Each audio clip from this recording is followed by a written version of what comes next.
RTE Soccer Women's World Cup podcast, sponsored by Cadbury.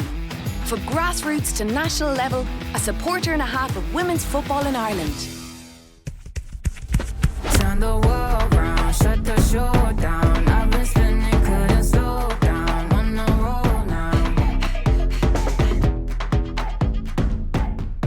All right, welcome along to the RTE Soccer Women's World Cup podcast. Raf Giallo here and joined by Ireland international Rianna Jarrett as we run the rule over the Girls in Green's World Cup campaign as they begin to make their way home after the 0-0 draw against Nigeria, which in itself secured Ireland's first point in a major tournament and also first clean sheet as well. And Rianna, you were on hand to watch that, and you've been following the team around Australia as the group stages have gone on, and just want to get your thoughts on the match as it played out tactically. What did you make of it? What did you make of the changes, especially like the box midfield, and how Ireland evolved in comparison to the previous two games? Yeah, obviously it was a completely different game than the other two games, and we kind of figured it would be. I think if you look at the Nigerians and if you look at ourselves, we're typically two teams that are used to being out of possession and look to kind of catch the teams kind of on the break or when you win the ball back. And I think that you've seen that with the Nigerians. They were more than happy to sit off us, especially in that second half. And we had all the possession. FIFA were throwing up stats throughout the first half, and we dominated possession. We probably had a lot more forced turnovers than we would have liked. In terms of unforced errors, like giving the ball away needlessly. And I felt that in that first half, especially, that was the only time that the Nigerians looked like threatening us. And I think we got away with one early in the first half, where I think Louise Quinn gave away the ball and they broke and they dragged it wide. But other than that, I thought we were positive in the first half, but we kind of looked like, for all the possession we had, we were lacking in that final third, which is kind of to be expected based on how we play and probably how the team prepare for games in camp in general, not only in this tournament. So in the second half, then we never really came out of the blocks. We kind of struggled to deal with them a little bit, and obviously Courtney made a world class save to keep the game at 0-0. In terms of formation and the little changes that we had, obviously you've seen Liliad coming into midfield, and I thought she done well at times. Obviously seen Denise playing more in that kind of wider, kind of in the pocket spaces, as Vera would call it. And it was good when we got her on the ball. I thought at times it was good and similar with having Katie and Sinead linking up in that first half. But it's just that final detail of the movement for the player on the ball and what we do in that final third that let us down. And I think that we've been talking about that kind of all competition. Yeah, and obviously the one of the stories that have emanated from it, of course, was what happened in the 70th minute, which sort of happened off camera for those who were watching on TV. Just George Hamilton mentioned in commentary that Katie McCabe had approached the sideline to talk to Vera Pauw about potentially bringing on substitutes, and this was then later discussed in the press conference, which we can listen to now, that Vera Pauw outlined and was asked about what happened there and what Katie McCabe had asked of her and her own response. So let's listen to that first and then we'll discuss. Hi Vera, Dave Kelly, Irish Independent. And just in terms of the strategy from the bench, maybe if you could explain it compared to last week, two different games obviously, but if you can maybe just explain that. It seems Katie McCabe was quite vociferous in trying to get some changes onto the field, but they seem to have come much later than the last game, probably different circumstances. Why would we change? That's why I'm asking you the question. I don't know what the if Katie McCabe says that she wants to change, it doesn't mean she's not the coach. Everybody was doing so well. So I said, what do you want, Katie, taking the best player off? No. But that a player is allowed to be emotional and players allowed to say that. That's fine. But during the game, I do a step back and I analyze, and we make changes the moment that it's necessary. Vera, just here. And if you want to know why we made the changes, yeah, I'm happy to explain that. Yeah. We have brought on Abby Larking and Marissa Shiva. Marissa Shiva to have the power forward. The legs of Heather were, at the end of the game were less, and we needed the pace over there. That was, I think, a brave decision because she has only played a little spell, but she brought that into the game and into the training sessions. We've worked with video with her on the role there, so that she could play that role. And Abby Larkin, we played there because there were more and more spaces in between those lines, with Denise then being able to switch play because we couldn't switch play anymore. So to have a pocket play in front with Denise, then with the role to switch play so that we could pressure forward again, because the pressure forward was starting to lack. That change paid off because immediately from that start she understood her role. We gave her that message. That is why to play there, to constantly change the play, and she did that. Vera, Gavin Komsky from the Irish Times. I think it led to more pressure forward. I need to see it back, but it led immediately to more pressure forward, I think. Isn't it? Yeah. Just to confirm there, so your captain, Katie McCabe, asked you to make changes and you refused. Is that correct? Fair comment? No. No, because a player doesn't ask and you refuse. A player can ask always, but as a coach, it's not a refusal. As a coach, you make decisions on what is necessary. A player can say everything to a coach, at least to me. What did she say? That she wanted fresh legs, yeah, on her side. And why didn't you make that change? Because everybody was doing so well. Sinead Farrelly was arguably the best player on the pitch at that moment, so I was not prepared to take the best player off. All right, so that is Republic of Ireland manager Vera Pauw, of course, and Rianna, you've been part of her squads as well. So I'm sure and obviously Katie years through the age groups as well. I suppose the first question in terms of like players and especially like captains approaching managers on a sideline, just to maybe suggest substitutions. I'd imagine that is quite commonplace. I'd imagine. Yeah, I think it's quite normal.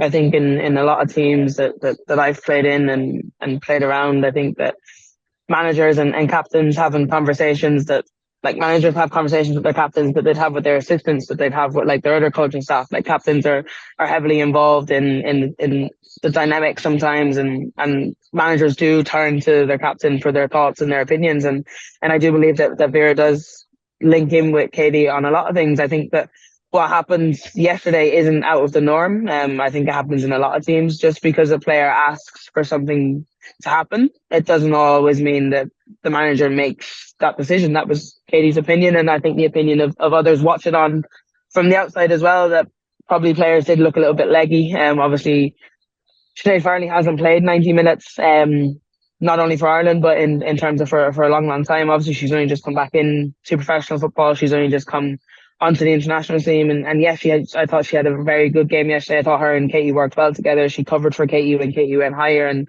they seemed to have a good understanding. But in terms of Katie looking for fresh legs on her side, it was probably to help her get on the ball a little bit more. And I think that Vera kind of touched on that, which was why she put Denise back into the middle, was because we weren't switching the play. If we were going down the right hand side, we weren't being able to get out. I think at times, if you look at the clip from different angles, the game from different angles in the second half, you can see Katie with her hands in the air screaming for the ball to be switched, because Katie was in the game so much in the first half, and arguably in the second half she was barely on the ball. So I don't see anything wrong with it. I think probably the biggest issue there was how it was handled. Yes, the journalists and the media have every right to ask that question, but I do think that in terms of what went on and how it's dealt with is something that probably should have been dealt with in-house. And I think that a lot has been blown out of proportion in that aspect. Obviously, Vera went into full detail and she was quite blunt in terms of what she said and how she felt about it. But that's Vera. That's how she deals with the questions. That's how she deals with the media. And we've actually had those topics of conversations throughout about how she's dealt with post-game interviews in terms of addressing mistakes and kind of dropping people's names into things. So I don't understand why people expect it to be any different. But in terms of, she probably is something that shouldn't have gone to the media. This shouldn't have been addressed in that way. And that's where people now have a lot to say about the situation, and understandably so. So you're saying in terms of Vera Pauw, like when we heard the questions that were asked, that she just sort of like shuts it down politely, I guess, is that what you're kind of suggesting in terms of that's the best way to deal with it as a manager and just keep it within? Yeah, just be like, that's a conversation between me and my captain. But as I said, like, I'm not Vera, no one else is Vera, but we know how Vera deals with the questions, and obviously it's been blown by out of proportions. Names have been dropped, and it's just another thing to add to the fire at the minute, to something that's quite visibly gotten a lot of attention in the media over the course of the tournament. Yeah, because the other thing that got attention, of course, was now I think the website is now known as X, not as Twitter. You've probably seen that while you were in Australia. The So updates. yeah, the world is changing. The world is changing fast as this World Cup goes on. But yeah, Katie McCabe would have. I'll go back to the word tweeted and Twitter anyway. I think it's the easier thing than what I'm more used to. She tweeted just that emoji with the the sort of yellow face with the zip over it, which I think people can, depending on what, and anyway, it's not clear. It says a lot, but doesn't actually say a lot at the same time. So people might read a little bit into it. But I suggest it may be related to that 70th minute situation. So whereas Vera Pauw says it in a press conference, Katie McCabe's maybe talking about possibly being silenced or having to keep quiet about something. What do you make of that? That it sort of goes on to social media, I guess? Look, that could be in relation to absolutely anything. Obviously, the timing of it and how it comes across. People have jumped to their own conclusions, and I've been on X or Twitter, whatever you want to call it, and I've seen all the comments unfold, and like obviously the public are quite 50-50 in terms of where they stand, but in terms of everything, I think a lot of things are based on what's gone on internally. I haven't been a part of the squad for a long time now, so I have no idea what goes on in house anymore. The public watching on have no idea what's going on and what's gone on. So I think that there's a lot of conclusions being made off of very little information. Likewise with Vera's interview, I think that people pick it up in different ways, like they have all throughout the tournament. I think that we could sit here for hours trying to determine what it means or trying to see what the underlying factor was around it. But unfortunately, we won't know until things are addressed kind of post-tournament and once the girls land back in Dublin and have their homecoming. Obviously, I gather that a lot of things are going to come forward in the next few weeks. Obviously, Vera is looking for another contract and the FAI have been quiet on that. So obviously, we're all aware of that situation. So her contract was up at the end of the tournament, and that's where things are at the minute. And obviously, the tournament is up. Camp officially concludes after the homecoming in Dublin on Thursday. So who knows what's going to happen with anything, but obviously there's a lot of questions being asked now after what has unravelled kind of in the hours after kickoff, after the final whistle yesterday. Yeah, and your own experience of Vera, I suppose, when you talk one-on-one about, like, say, the tactical side of a role or just how you fit into a team or whatever it is, like, what is she generally like? Is she hands-on? And also, because I think there's always from the outside, there's always a focus on player-manager relationships, but there's like staff in between as well. Like, assistant managers are huge in terms of being a bridge. So was she quite hands-on in terms of your own one-on-one dealings? And could you have kind of just have conversations and, you can come to different conclusions, but your voice can be heard? I think obviously my time with under Vera was varied. Obviously when she first came in, I was playing, and then it went to a point where I wasn't playing, and then it went to a point where I wasn't making the squads before I got injured. So I had very different kind of interactions with her based off of kind of where I fitted in the squads. And I think obviously Vera's been in for a long time now. She's been in, I think it's since 2019, so you're coming up to 4 years. So I can't comment on how she deals with things now, what her coaching style is like. It may have changed. I said I haven't been involved in the last 18 months, and all I can say is that kind of any manager that I've dealt with, they all deal with things differently, and they all address things differently. Some are very hands-on, some prefer their assistants to do more of the coaching, but Vera definitely likes to kind of take reins on that side of things, and she is the main voice, and kind of she will be the one delivering the information in her way and how she sees fit. Yeah, and as you said, look, and I think everyone's sort of in the dark in terms of whether Vera Pauw will remain in charge or not. And again, as you said, the FAI have been sort of silent on that. I'd imagine the next couple of weeks we'll know. But in regardless, but I think on that, sorry, Raf, I think that like obviously it all came, like these questions were asked pre-tournament, and they decided not to sort things out pre-tournament, which is perfectly fine. And I think that the last kind of 3 weeks should have just been about the football. Questions never should have been asked about her future and whether she'll stay on, because there was still more football to be played. And I think that the fact that those questions were asked and it's kind of overshadowed things, kind of the last couple of weeks is kind of what I feel on that, and it's taken away from the girls and everything that they've done and the success and the kind of the enjoyment for them. And I think that started pre-tournament as well, which is something that obviously we need to look at, and things will be assessed on that sense as well. Yeah, and in terms of the future for Ireland now, whether Vera Pauw is in charge or not, like we've seen an evolution of the team as the group stages have gone on tactically, and obviously there will be players who maybe will move on just due to age or where they're at in their career. There's also players that were sort of on the fringes who may well come back and who were unlucky to miss the squad in the first place, and also some young players who made it, like the likes of Abby Larkin. So in terms of the evolution, obviously the Nations League is next, 23rd of September, Aviva Stadium, what should be a historic day. Like what do you expect in terms of the next steps, in terms of where the potential of where the squad can go? I think that the sky is the limit. I think that the squad has come so far in such a short space of time, but I think there's a lot more to come from that squad. And if that's a different management involved, then obviously it's an exciting time for not only those players currently involved, but those kind of fringe players or those players that kind of missed out. I think you see it with any team, not just at international level. When a new manager comes in, everyone has everything to play for. It's like you get a new lease of life because you have to prove yourself again.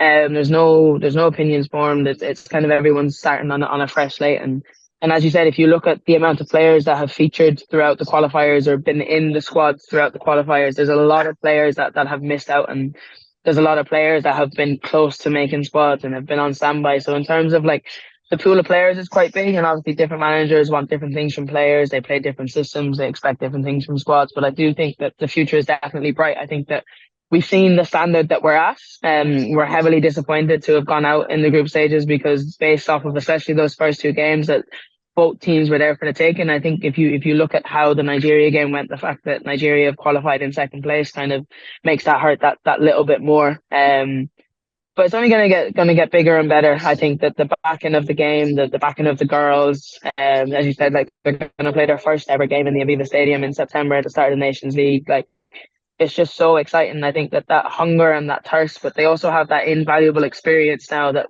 we've never had before, and we've touched on it. And it's you can say it plays its part in international football. And as you said, some players will leave it at that. Some players might not be involved again, but I do think the general sense is there's loads of players that at this tournament will be involved for the next kind of two campaigns, when if you're looking at the Euros and the World Cup. But you'll also have some young talented players coming through, and maybe some players that are just now starting to shine and ready for that international level as well.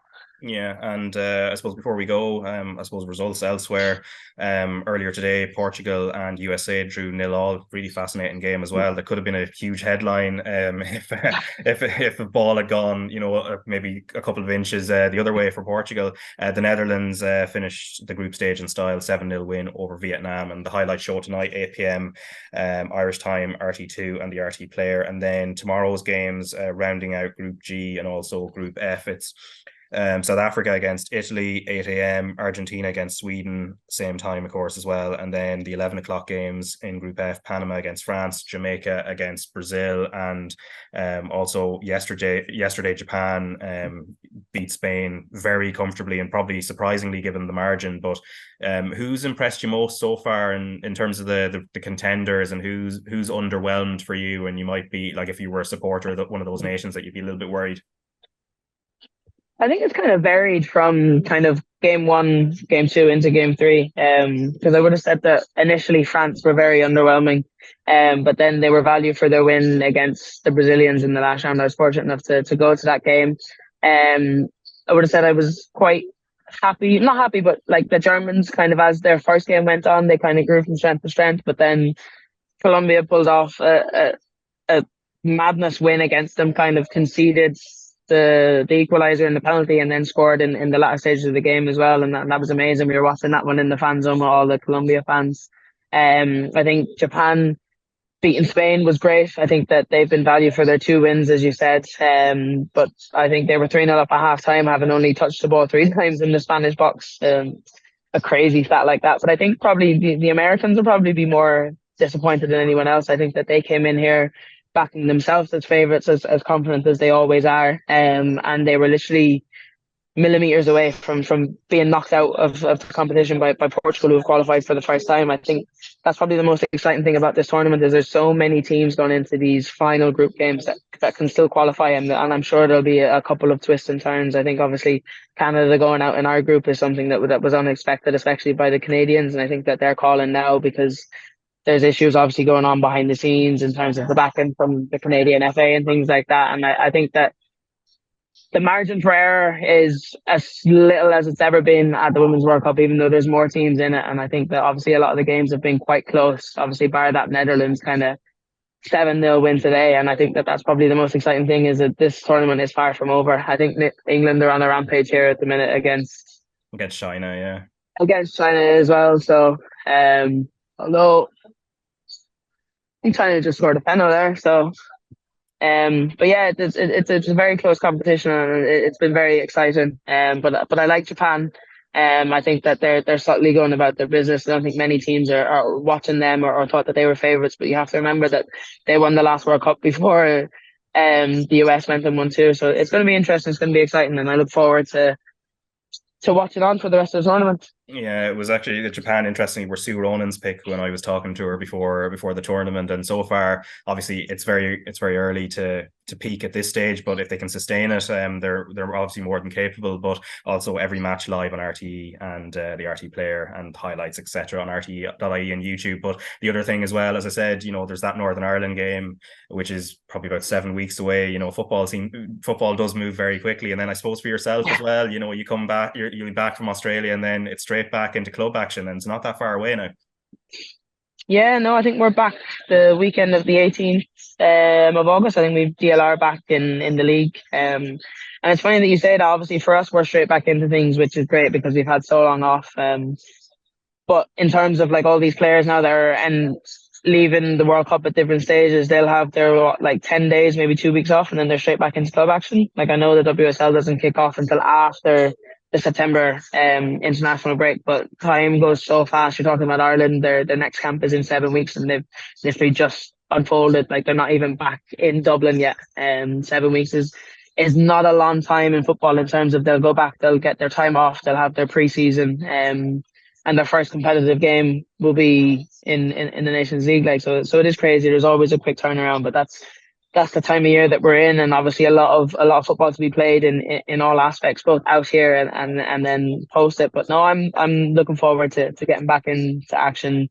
in the League of Ireland and getting back to extra duties and getting playing again.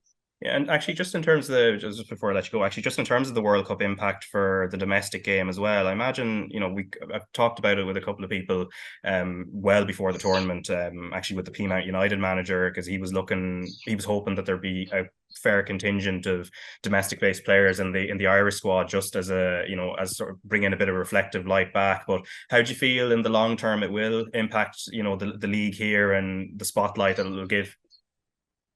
I think it'll only bring a positive impact, but it's what we do off the back of that. It's like how we react to that, and it's probably being more proactive than reactive. I think now is the time to push it. I think Ireland have had a great following here in Australia, both from fans that are living out here, but an unbelievable amount of fans that have travelled the other side of the world to support the girls in green as well. So, I mean, the National League is on the doorstep for a lot of people, and they don't have to travel too far.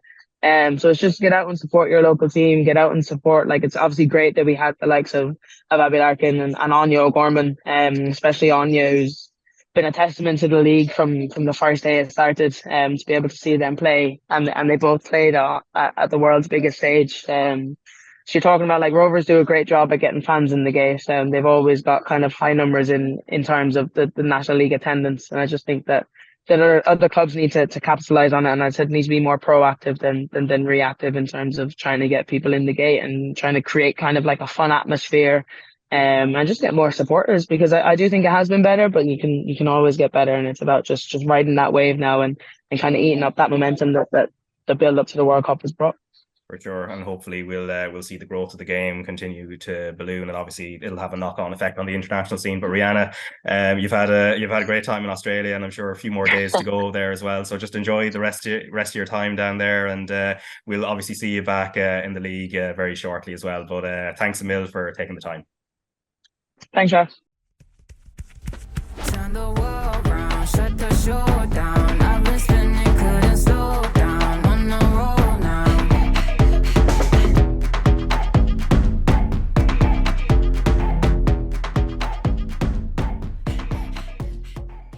A supporter and a half likes, shares, comments, and tweets. Cadbury sponsors RTE Soccer Women's World Cup podcast.